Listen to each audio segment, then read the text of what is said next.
अरे मोर रामा हो राम भोले बाबा जोगिया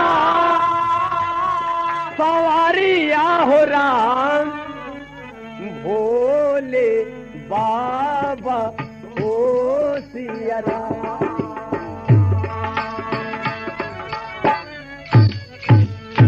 ये गाना आप लोग सामाजिक सुना और बिल्कुल रसभरी कहानी। हाँ भिना जाए। पिता स्नेह का देवता नभ से ऊंचा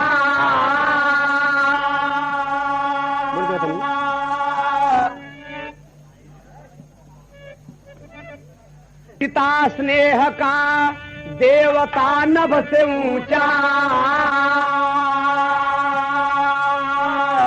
उनसे भी बढ़ कर के माता कहाती। बाबूजी का स्थान आसमान से ऊंचा है, अगर मानिए तो माँ का स्थान उनसे भी ऊंचा है। पावन परम प्रेम गंगा सा भाई बहन भी सुधाधार जमुना बहाई। कुंठित कलम कवि के कागज पे रोती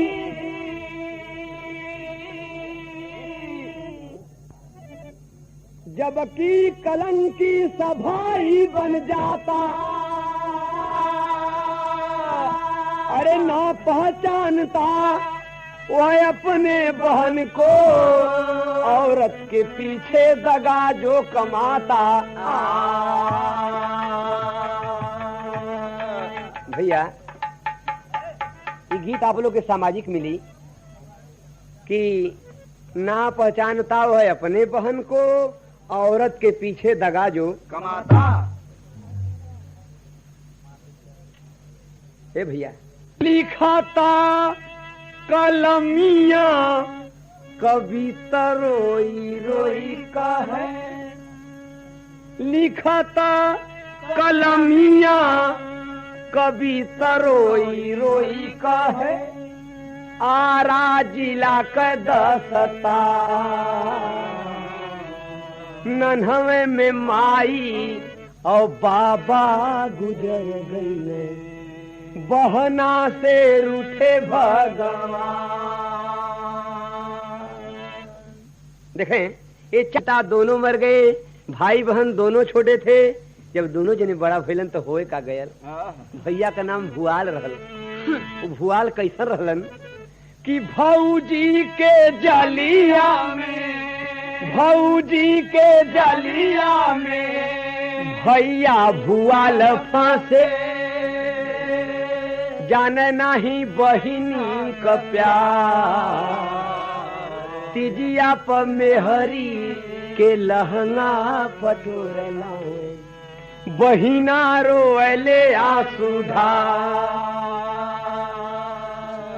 यह जो हम आप हिंदू भाई लोग तीज वाला त्योहार बड़े प्रेम से मनावल जाला और यथाशक्ति अनुसार बड़ा पैसा लोग खर्चा करल नहीं है। साल भरे का त्योहार रहल और भैया का नाम भुआल रहल, बहनी का नाम जमुनी रहल, लेकिन भुआल मेहर बसुआ रहलन। और रतिया जौन कहे हो तो नहीं करे हो तो बाजार से जाके अपने औरत के लिए सुंदर सुंदर कपड़े लाए, मिठाई लाए, फल फूल लाए, लेकिन बहनिया बदे एक गज तूनो ना लिए। तीजिए वाले दिनवा रुअत था के रे भौजी तर्ज भैया कि सुना सुना ए सजनिया। नैकी तो बहुत सुनला लोगन कि सुना सुना ए सजनिया ऐसे जिन तोड़ा बदनिया। तो गाना का मतलब तो जान गिला आप लोग तर्ज कर।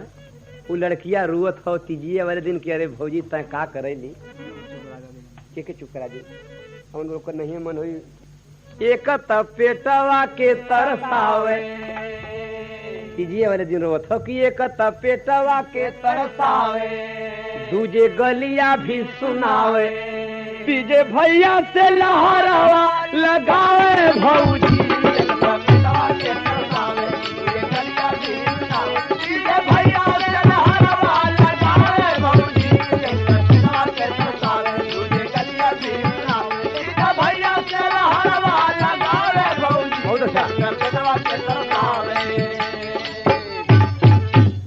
अपने ससुरे वाले के मेहना मारत हो, धिकारत हो कि आग लग गई, सेनू डाल के भुला गईलन, उनके धन में आग लग गई। एक साड़ी जो तीजिए के दिन हमहू के दे देले होतन, ताजी दुख हमें इतना नहीं हो तो कैसे धिकारत हो कि पड़ल बजर हमरे ससुरे ना आयल तीज बहुरिया, पड़ल बजर हमरे ससुरे ना आयल तीज बहुरिया, पड़ल बजर हमरे ससुरे ना आयल तीज बहुरिया। अरे भैया भौजी के लिए अइले, अरे भैया भुआल उ भैया भौजी के लिए अइले, है लहंगा और चुनरिया। तो मास्टर भिनसारा के बदले चथी तर्जवे की ए 5 रुपए का पुरस्कार भैया भौजी के लिए अइले, अरे लहंगा और चुनरिया। तब बीरा ना कैले ना बिचारवा, बतौली की बिहान थे के बदलत है अब कि बीरा ना कैले ना बिचारवा, कल पी बहिनी कह जियरवा, हमारी तीजिया महुरवा बनावे भौ। बीरा ना कैले ना बिचारवा, कल पी बहिनी कह जियरवा, हमारी तीजिया महुरवा बनावे भौ। बीरा ना कैले ना बिचारवा, कल पी बहिनी कह जियरवा, हमारी तीजिया महुरवा बनावे भौ। भैया और जमनिया को पानी हो, आवा मोरी भौजी तोरे झूली में सोनी हो। यही तर्जवा की माता बहनिया गावनी कब गावनी, जबकि मड़वा में बियाह होए लगला तब गईहन। यही रे भसुरुआ कपाचा ऐसन दांत रे, वही दांते फारे न चैला हमार रे। तो माता बहनी लोग का गीत है भैया। तनी बात वहाँ के सुना, जब गांव के बहन बेटी तीज वाले दिन पोखरी के तीरे नहाए जाए लगनी तो अपने भौजैया से जमुनी रो था कि भौजी कल पहले जमुनी, कल पहले जमुनी, अरे पोछे नया सा कोई हो, भौजी से बतिया कहले रोई रोई हो, भौजी से बतिया कहले रोई रोई हो, भौजी से बतिया कहले रोई रोई हो, भौजी से बतिया। भौजी एक हमार प्रार्थना हो कि सब सखी जाली नहाए पोखरिया, नहाए पोखरिया, नहाए पोखरिया, नहाए पोखरिया। देख हमार सखिया लोग आज तीज के दिन नहाए जाते हैं, तो एक ठे मंगनी तो से मांगा थी भौजी, जरी के देरी के दे दाया अपना चुनरिया हो, अपने चुनरिया हो, अपने चुनरिया हो, अपने चुनरिया।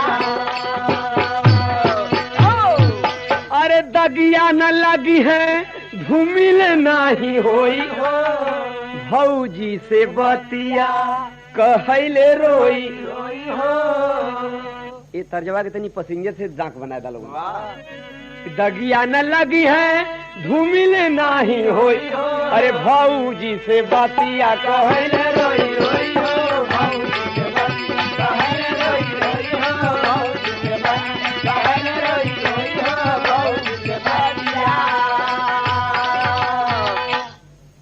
पपिनिया का करेजवा ना मानल हो, भौजिया करस के देख नंदी चुनरी तो हमार तहले ले चल जो नहाए, लेकिन एक शर्त हो आज कि लोहू में तोहरे पहिनब चुनरी। आज साल भर का त्योहार तीज कहो तो हमारी ये शर्त हो कि एक लेके तू चलो सखियन के साथ, लेकिन लोहू में तोहरे पहिनब चुनरी, सारी देव जरूर जरी को सो जाई बिगड़ी। अगर जरा सा चुदरी में कालिख लग जाई, चाहे मिट्टी लग जाई, तो साल भर का आज त्योहार हो, तोहरे खुनवा में चुनरिया के रंग के पहिरब। कलश की भौजी भले मारना है, लेकिन एक हरी मौका से दे दे, तनी सखियन के साथ नहले आई। तो जमुनी नाम के लड़की जौन बा अपने भाभी के चुनरी लेके सखियन के साथ कुल दुख भुलाए गई, माता पिता का मरण भुला गई, और कजरी गावत के जात होना है।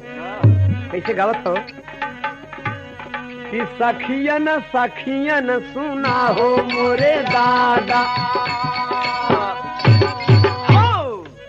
सखियन संग चली हो जमुनी के चुनारिया हो सांवरिया रहिया गावे कजरिया ना। सखियन संग चली जमुनी के चुनारिया हो सांवरिया रहिया गावे कजरिया ना।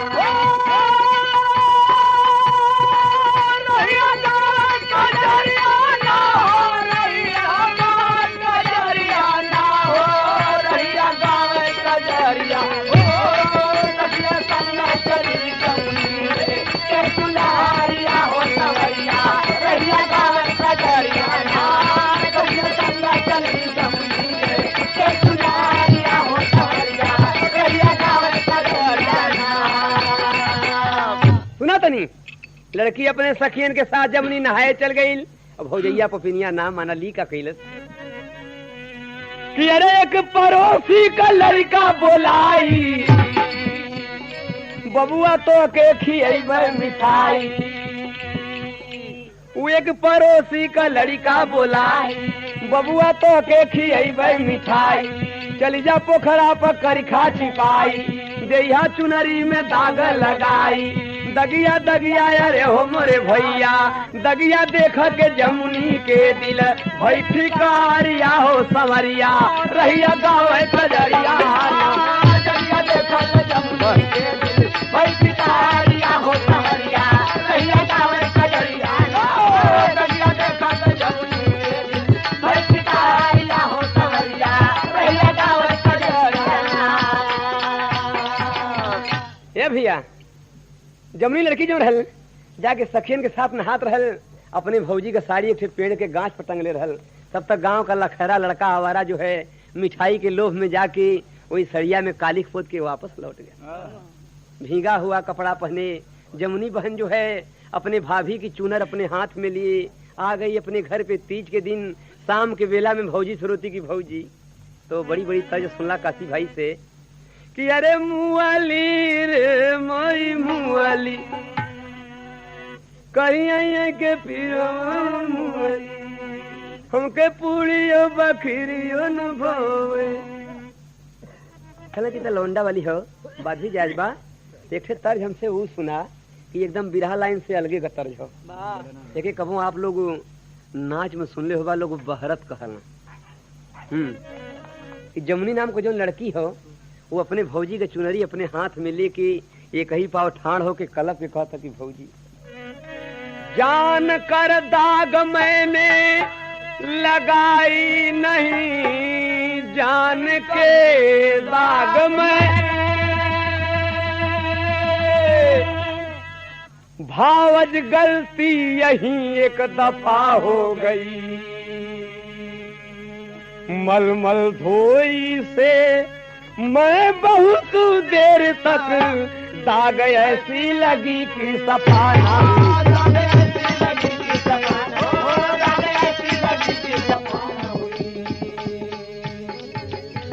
भौजी अपने सिंदूर की मैं खाती कसम रे अपने सिंदूर की।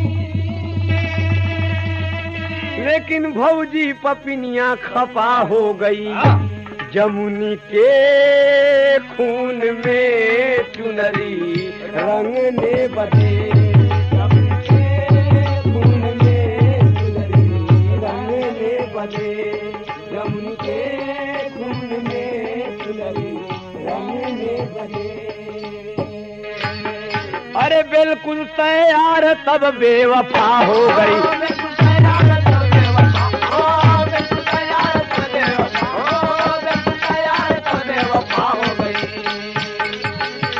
ओके तो ठनल है ये कैसो ही समाप्त हो जाता हमारे कमोए बन जाता। और जो भुआल भैया मेहर बसुआ बाजारे गल पान खाए यार घर में जा रच दिलत ये का कैलस भैया सारी बदल गई। अरे ओढ़ के चादरिया हो सूतल बखरिया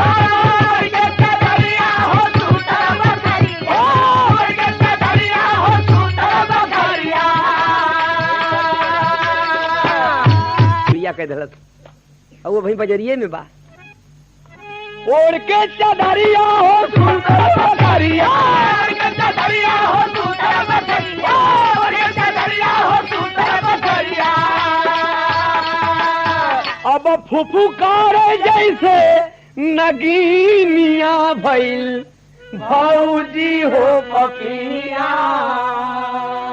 इतने में भुआल बाजारे से आ गिलन, देखने कि हमार दुल्हन तीज के दिन नाराज बा, बाजार से साड़ी भी बढ़िया ले ली, फल फूल ले ली, मीठा भी ले ली, काहे बदे आज नाराज हो? चदरा ओढ़ के सुतल बा। तो पूछे सजनवा भयल का बतावा। लक्ष्मी जी नहीं बोलनी, कुछ ना बोलनी तो कोहनाए गई लहनी। इनके शंका हो गई कि कुछ पुरुआ से देहिया जना था कि इनकर दुखात हो। हाँ तो कहलन का कि पूछे सजनमा भयल का बतावा, हई देहिया दवाई जिना हमसे छिपावा।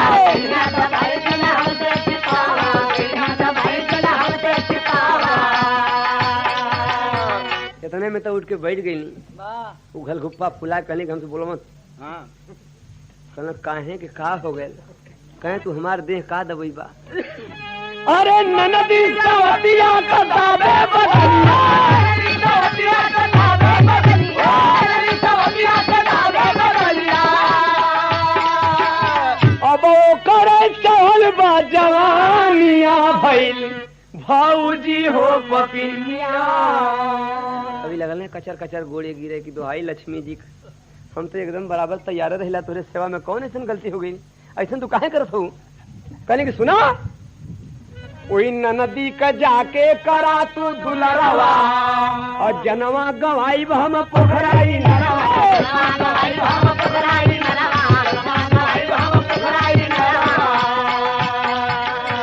जाके अपनी बहनी के दुलार कर।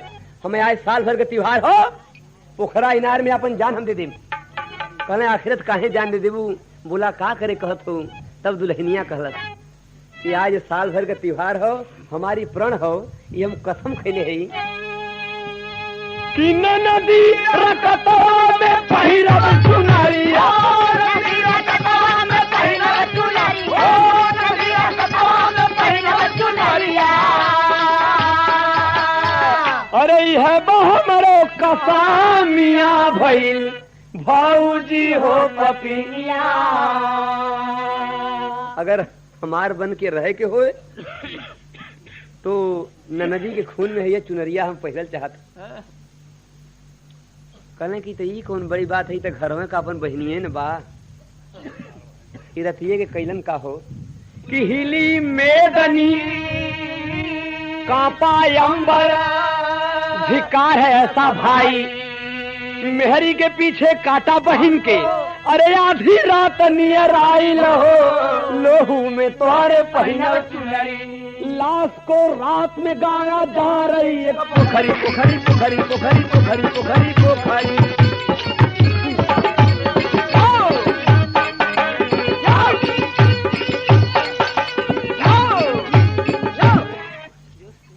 बा मास्टर बा, लाश को रात में गाड़ा जहाँ रही एक पोखरी। अपने बहन को काट के तीज वाले दिन भुआल जो है जमुनी की लाश गांव के बाहर पोखरी के तीर ले जाके तोप दिया आप। लेकिन जब कुछ दिन बीतल हो तो जमुनी का जो भसुर रहलन, वो जमुनी के गौने का वादा लेके ओकरे नैहर के तैयारी कैलन, और जहाँ लसिया तोपल हल वही पोखरी के तीरमा बहुत सुंदर बेल का फूल उगा। जब पोखरी के तीरे गइलन तो तर्ज फिर बदल गई भैया। कई तर्ज सुना लोगन कि भसुर बढ़ाईता हो, फूलवा कहत हो कि भसुर बढ़ाईता, डाल मत छुईहा पात मत छुईहा। अरे तोहरे छुएलवा धर्म चली जाई, और कोड़ से बदनिया तोहार गली जाई, और बोलल बेलिया गड्ढार। भसुर बढ़ाईता, डाल मत छुईहा पात मत छुईहा, और तोहरे छुएलवा धर्म चली जाई, और कोड़ से बदनिया तोहार गली जाई, बोलल बेलिया गड्ढार। रसे रस डोले, रसे रस डोले, बोलले बेलिया गड्ढार। रसे रस डोले, बोलले बेलिया गड्ढार। रसे रस डोले, बोलले बेलिया गड्ढार। पेड़वा कहता कि ये भसुर हम छुआ मत। भौजी पपिनिया लहरवा लगावल बा भैया बा बस बस पिनिया लहरवा लगावल ओ लहरा लगाए मोर जनवा मरवलस हमरे रकतवा में चुनरी रंगवलस उगली बेलिया कटार भेदवा के खोले उगली बेलिया कटार। जमुनी का भसुर वहीं से वापस हो गया और आके जमुनी के मर्द गंगा से सारी बात बताया कि गंगा राम तेरे ससुराल में गया था, गांव के बाहर एक पोखरी के तीरे बेल का फूल है, ये तमाम बातें मिली मुझे, मेरी हिम्मत नहीं पड़ी कि आगे बढ़ूं।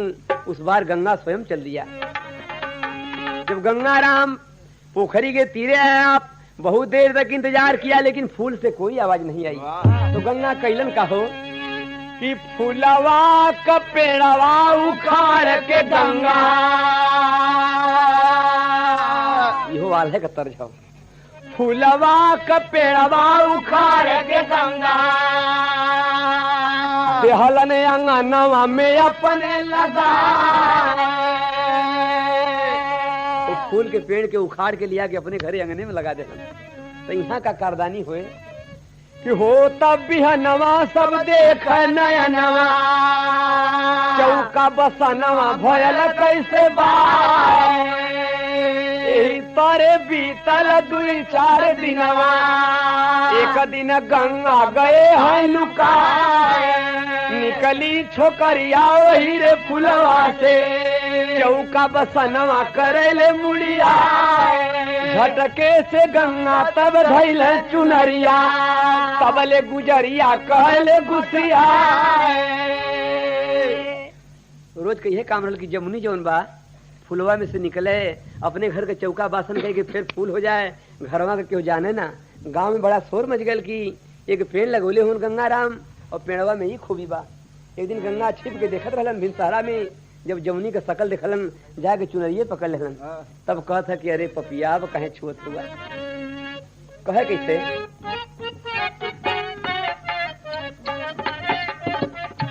हाय हाय अरे दूर हट पापी हमारी छुए जिन बादानी, दूर हट पापी हमारी छुए जिन बादानी, दूर हट पापी हमारी छुए जिन बादानिया।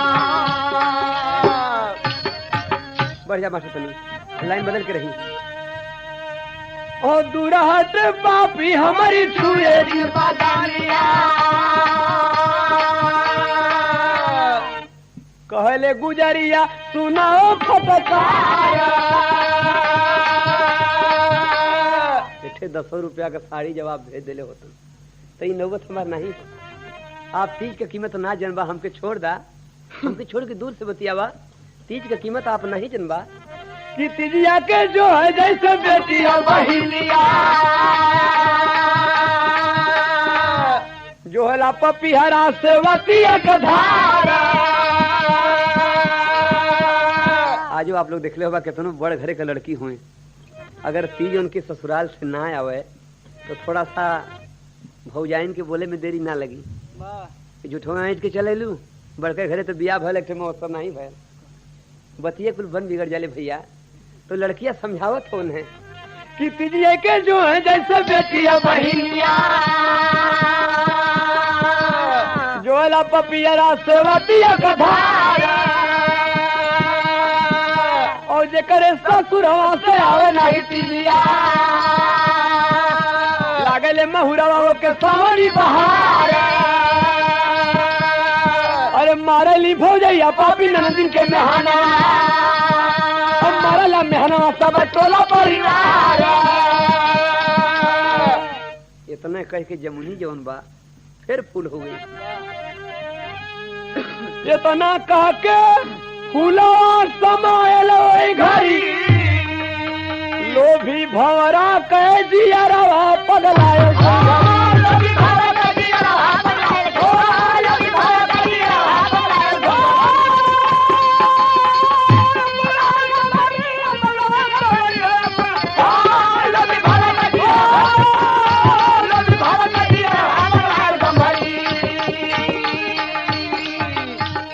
का कोई लोग नहीं जाने। जमुनी फिर फूल बन गई आंगन में। गंगा राम छटपटाता रह गया और करता क्या है कि जमुनी के पीछे गई गंगा का जिंदगानी, निकाल के खंजर अपने सीने में मार दिया। और भेदवा न जाने के उघर का परानी।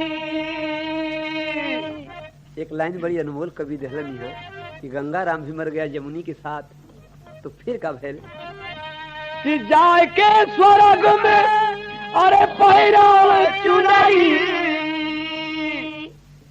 लोभी भवरा कह जियरवा पगलायर गंभरी। तो आप लोग से हमारी प्रार्थना हो, कहनाम हो कि वो 10 साड़ी न जाए, एक जाए। धोती बेचले कोनो फायदा ना हुई कि 10 गो ले गई कुल का दाम नहीं मिलल। तो प्रार्थना हो कि चाहे हो बिटिया पतोइया या बहिनिया, चाहे हो बिटिया पतोइया या बहिनिया, चाहे हो बिटिया पतोइया या बहिनिया। लेकिन तीज त्योहार आवा का जी करा न दानिया, तीज त्योहार आवा का जी करा न दानिया, तीज त्योहार आवा का जी करा न दानिया। कहते पत्तू ग्वाला नहीं तो घर बिगड़ी, लोभी भौरा कह दिया रहा पगला। लोभी भौरा कह दिया रहा पगला, लोभी भौरा कह दिया रहा पगला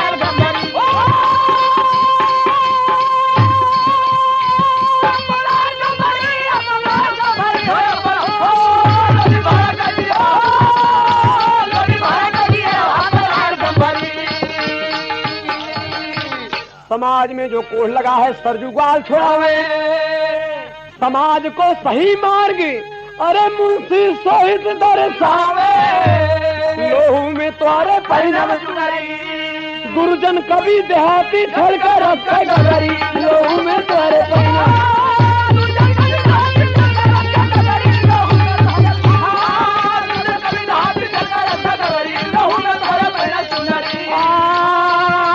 सुनो सुजन धर ध्यान।